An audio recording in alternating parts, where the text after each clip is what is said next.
दोस्तों, अगर आप भी पीएफ एडवांस निकालते समय दिए जाने वाले रीजन्स और उनकी एलिजिबिलिटी के बारे में जानना चाहते हैं तो यह वीडियो पूरा ज़रूर देखें, क्योंकि यह इन्फॉर्मेशन आपके बहुत काम आने वाली है। तो दोस्तों, जब भी आप पीएफ से एडवांस निकालते हैं तो आपने देखा होगा कि कुछ इस तरह के विकल्प या ऑप्शन आपको दिए जाते हैं और इन्हीं में से कोई एक विकल्प चुन के आप पीएफ में से कुछ पैसा एडवांस निकाल सकते हैं। लेकिन क्या कभी आपने सोचा है कि इनमें से कौन से रीजन के लिए क्या एलिजिबिलिटी है और कितना मैक्सिमम पैसा आपको पर्टिकुलर उस रीजन को सिलेक्ट करके मिल सकता है? तो आइए आज ये सारी इन्फॉर्मेशन समझते हैं ताकि फ्यूचर में आप अपने लिए सही विकल्प चुन सकें। तो अगर आप अभी या फ्यूचर में पीएफ एडवांस निकालना चाहते हैं तो उससे पहले हमारा ये वीडियो पूरा जरूर देखें। दोस्तों बेशक पीएफ में जमा पैसा आपका हो और इस पे आपको ब्याज भी मिलता हो, लेकिन फिर भी आप इसको जब चाहे निकाल नहीं सकते। इसे निकालने के लिए पीएफ की कुछ शर्तें, कुछ कंडीशंस होती हैं जिनका आपको पालन करना होता है। ये नहीं कि आप जब चाहे मुंह उठा के चले गए और बैंक की तरफ कैश निकाल के ले आए। दोस्तों पीएफ से एडवांस निकालने के दो नियम हैं। पहला है एडवांस, जिसको पार्ट पेमेंट भी बोलते हैं। सेकंड है आपका full and final. Full and final के लिए आपको जॉब छोड़ने के बाद 2 महीने का इंतजार करना होता है और 2 महीने के बाद आप फॉर्म 10C और 19 को भर के आप अपना पूरा पैसा निकाल सकते हैं। लेकिन एडवांस के अंदर बहुत ही सारी कंडीशंस होती हैं जो कि इस प्रकार हैं। पहली कंडीशन तो ये है कि आप एडवांस में सिर्फ अपना ही शेयर निकाल सकते हैं, पेंशन का कंट्रीब्यूशन इसमें शामिल नहीं है।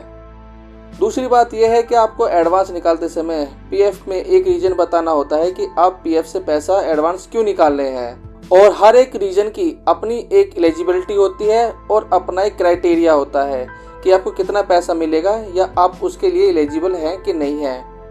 तो सबसे पहला जो हमारा रीजन है वो है नेचुरल क्लाइमेट या नेचुरल डिजास्टर।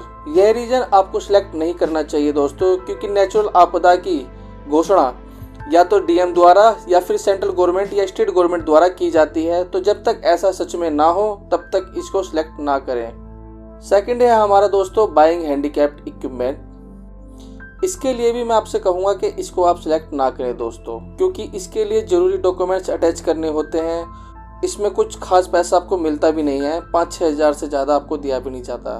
तो जब तक ज़्यादा ज़रूरत ना हो तब तक इसको सिलेक्ट ना करें।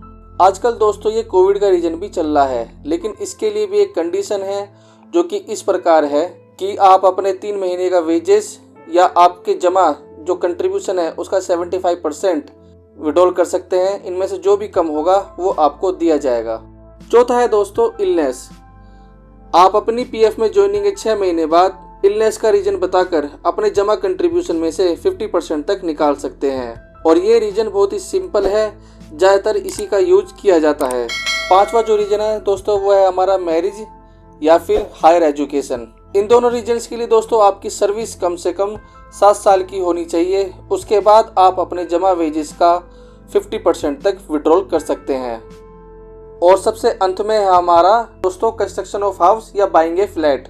इस रीजन के लिए दोस्तों आपकी कम से कम 5 साल की सर्विस होनी चाहिए और आपके जमा कंट्रीब्यूशन का इसमें 90% तक आप विड्रॉल कर सकते हैं। लेकिन इसमें एक कंडीशन और है दोस्तों कि आप इसको सिर्फ एक बार ही इस्तेमाल कर सकते हैं। तो इसके लिए मैं आपसे स्पेशल रिक्वेस्ट करूंगा कि जब तक सच में ऐसा ना हो या जब तक आपको पैसों की ज़्यादा ज़रूरत ना हो तब तक इस रीजन को सिलेक्ट ना करें, क्योंकि इसका इस्तेमाल करने का आपको मौका सिर्फ एक बार ही मिलता है। तो उम्मीद करता हूँ पीएफ विड्रॉल से जुड़े सारे नियम आज आप समझ गए होंगे। अगर वीडियो अच्छा लगा हो तो लाइक एंड सब्सक्राइब जरूर दें दोस्तों, ताकि हमें भी मोटिवेशन मिलती रहे। धन्यवाद दोस्तों।